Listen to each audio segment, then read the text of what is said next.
youngest is behind you,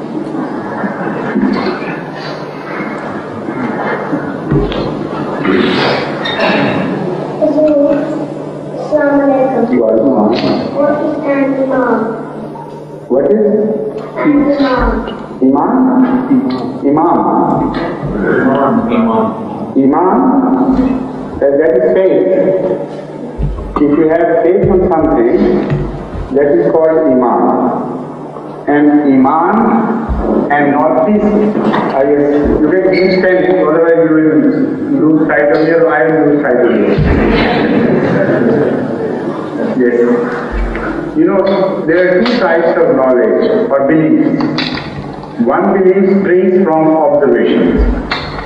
Like I am observing you, and it is not that I have Iman on you.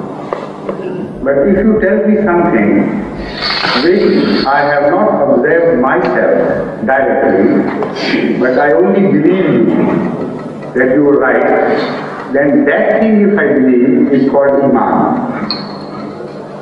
All this direct observation and personal knowledge is not called Iman, but an indirect observation based on some evidence is called Iman if that belief is strongly established in one's heart.